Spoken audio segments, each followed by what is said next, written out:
जिला परिषद Urdu upper primary school Sunarkhan panchayat समिति मेकर जिला बुलढाना पेशकश रहीम सर। अस्सलाम वालेकुम प्यारे बच्चों, हम आज सीखने जा रहे हैं उर्दू इंग्लिश बेसिक ग्रामर। तो देर न करते हुए चलते हैं ग्रामर की तरफ। स्टूडेंट, आपको पता ही है कि कोई भी लैंग्वेज सीखने के लिए हमें उसके हुरूफ तहजी लेटर्स याद करना होते हैं। अंग्रेज़ी के कैपिटल और स्मॉल लेटर आपको पता ही है, लेकिन A to Z जो लेटर है उसमें दो हिस्से किए गए हैं, एक वावेल्स और दूसरा कंसोनेंट। वावेल्स अंग्रेज़ी ज़ुबान में ज़ेर ज़बर पेश का काम करते हैं और उससे हमें अंग्रेज़ी समझने में बड़ी आसानी होती है। तो चलते हैं वावेल्स और कंसोनेंट की तरफ। तलबा ध्यान दीजिए, गौर से देखिए और गौर से समझिए। लेटर्स की किस्में। तलफ़ुज़ के एतबार से लेटर की दो किस्में हैं। नंबर एक वावेल्स यानी हुर्फ़े इल्लत, उसको उर्दू में हुर्फ़े इल्लत कहते हैं। नंबर दो कंसोनेंट यानी हुर्फ़े सही। अंग्रेज़ी में वावेल्स उर्दू में ज़बर ज़ेर पेश की तरह काम करता है। अंग्रेज़ी का कोई भी लफ्ज़ इसके बग़ैर नहीं बनता। वावेल्स 5 है: ए, ई, आई, ओ, यू। टोटल लेटर्स अंग्रेज़ी के 26 यानी कि 26 है और 26 में से 5 वावेल्स है। बाकी मानदा 21 यानी कि 21 कॉन्सोनेंट लेटर्स है। वावेल्स और कंसोनेंट के इस्तेमाल के कायदे। जिस लफ्ज़ का पहला हुर्फ वावेल में से कोई एक हो और उसका तलफ़ुज़ भी वावेल ही की आवाज़ से हो, तो इससे पहले यानी कि उस लफ्ज़ से, उस वर्ड से पहले कोई एक या किसी का तर्जुमा करने के लिए एन का इस्तेमाल किया जाता है।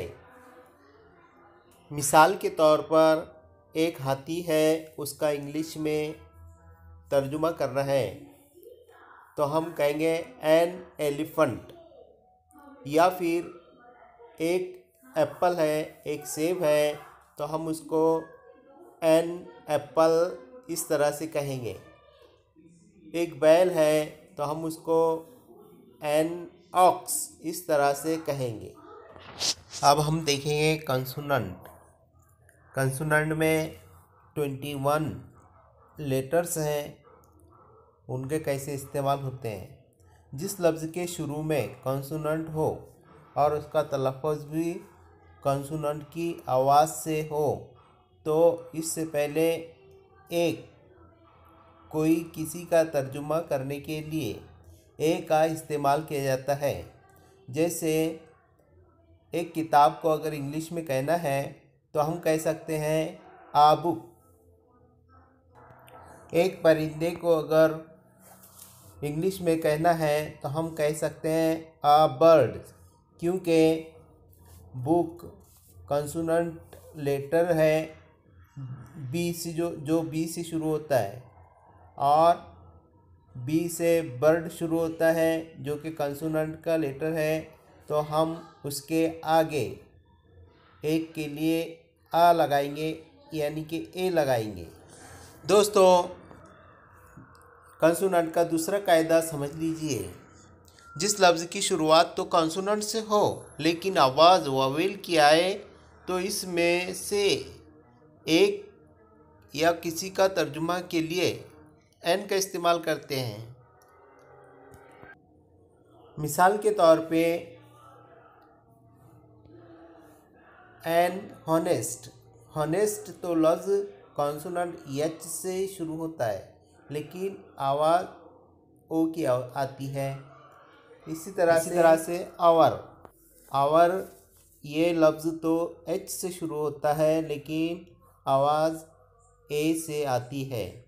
जिस लफ्ज़ की शुरुआत तो वावेल से हो लेकिन आवाज़ कंसोनेंट की आए तो वो इसमें एक कोई किसी का तर्जुमे के लिए ए का इस्तेमाल करते हैं, जैसे आ यूनिवर्सिटी, आ यूज़फुल। तलबा आप समझ चुके होंगे कि वावेल्स और कॉन्सोनेंट क्या है।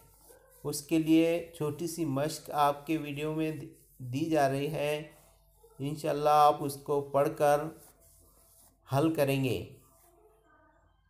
तलफ़ुज़ के एतबार से लेटर की कितनी किस्में हैं? कॉन्सोनेंट और वावेल्स का मतलब बताइए। वावेल लेटर्स कितने हैं और क्या क्या हैं? कॉन्सोनेंट और वावेल्स के इस्तेमाल के कायदे बताइए। दर्ज झैल अल्फाज में नमूने के मुताबिक एन लगाने की वजह बताइए। सवाल नंबर 6, आप अंग्रेज़ी की किस किताब को सामने रखकर वावेल्स और कंसोनेंट के 10-10 अल्फाज लिख कर लाइए। तब तक के लिए खुदाफिज बच्चों।